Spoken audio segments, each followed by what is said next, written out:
Malaysian സഭയുടെ ചരിത്രത്തിലേക്ക് ഒരു പൊൻതൂവൽ സമ്മാനിക്കാൻ ഒരുങ്ങുകയാണ് ഈ വർഷത്തെ ഉയർപ്പു തിരുനാൾ. ഉദ്ധിതനോടൊപ്പം തങ്ങൾക്കും ഒരു പുനർജനനത്തിനായി 2112 സ്നാനാർത്ഥികളാണ് മലേഷ്യയിലെ കോട്ട കിനബാലു അതിരൂപതയിൽ പ്രാർത്ഥനയോടെ കാത്തിരിക്കുന്നത്. ഒരു മുസ്ലിം ഭൂരിപക്ഷ രാഷ്ട്രമായ മലേഷ്യയിൽ കത്തോലിക്ക വിശ്വാസത്തിന്റെ വലിയ ദീപം തെളിക്കുകയാണ് കോട്ട കിനബാലു അതിരൂപത. ഒരു അതിരൂപതയിൽ നിന്ന് മാത്രം 2112 സ്നാനാർത്ഥികൾ വരുന്ന ഈസ്റ്റർ ദിനത്തിൽ കത്തോലിക്ക വിശ്വാസം സ്വീകരിക്കും. ഈ വലിയ വിശ്വാസ സ്വീകരണത്തിന്റെ പ്രാരംഭ നടപടികൾ മാർച്ച് 9 കോട്ട കിനബാലു അതിരൂപതയിലെ സേക്രഡ് ഹാർട്ട് കത്തീഡ്രലിൽ നടന്നു. 2112 സ്നാനാർത്ഥികൾ കത്തോലിക്ക വിശ്വാസം സ്വീകരിക്കാൻ സൊമനസാലെ തങ്ങളുടെ പേരുകൾ നൽകി. Metropolitan archbishop John Wong Soo Kau ചടങ്ങിൽ അധ്യക്ഷത വഹിച്ചു. തദവസരത്തിൽ കത്തോലിക്ക വിശ്വാസം സ്വീകരിക്കാനൊരുങ്ങുന്ന സ്നാനാർത്ഥികളെയും സ്നാനാർത്ഥികളുടെ കുടുംബത്തെയും അവരുടെ പരിശീലകരെയും ആർച്ച് ബിഷപ്പ് അനുഗ്രഹിച്ചു. ജീവിതത്തിലെ വെല്ലുവിളികളെ അതിജീവിക്കുന്നതിലും ദൈവവചനത്തിൽ ഉറച്ചു നിൽക്കുന്നതിലും ക്രിസ്തുവിന്റെ മാതൃക പിന്തുടരുവാൻ ആർച്ച് ബിഷപ്പ് സ്നാനാർത്ഥികളോട് അഭ്യർത്ഥിച്ചു.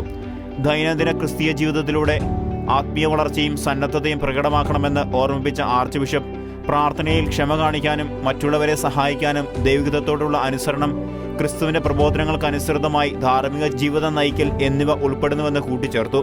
ചടങ്ങിന്റെ അവസാനം ഇടവക പ്രതിനിധികൾ സ്നാനാർത്ഥികളുടെ എൻറോൾമെന്റ് ഫയലുകൾ സമർപ്പിച്ചു. ഫയലുകളിൽ ഒപ്പിട്ടുകൊണ്ട് ആർച്ച് ബിഷപ്പ് അവരുടെ വിശ്വാസയാത്രയുടെ അടുത്ത ഘട്ടത്തിലേക്കുള്ള സ്വീകാര്യത ഔദ്യോഗികമായി അംഗീകരിച്ചു.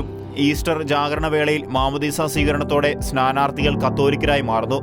16-ാം നൂറ്റാണ്ടിന്റെ തുടക്കത്തിൽ 1511 പോർച്ചുഗീസുകാർ മലാക്ക കീഴടക്കിയതോടെ കത്തോലിക്ക വിശ്വാസം മലേഷ്യയുടെ തീരങ്ങളിലെത്തി.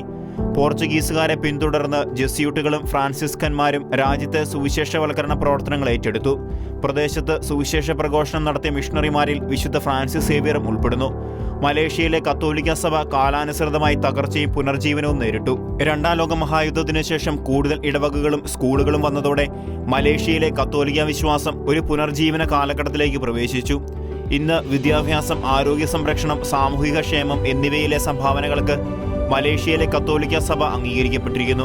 മലേഷ്യയിലെ US എംബസി പ്രസിദ്ധീകരിച്ച അന്താരാഷ്ട്ര മതസ്വാതന്ത്ര്യത്തെക്കുറിച്ചുള്ള 2023 റിപ്പോർട്ട് അനുസരിച്ച് രാജ്യത്ത് ക്രിസ്ത്യാനികൾ ന്യൂനപക്ഷമായി തുടരുന്നു. ജനസംഖ്യയുടെ 63.5% ഇസ്ലാം മതം പിന്തുടരുന്നു. 18.7% ബുദ്ധമതക്കാരും ക്രിസ്ത്യാനികൾ ജനസംഖ്യയുടെ 6.1% മാത്രമാണ്. International desk, Shekinah news.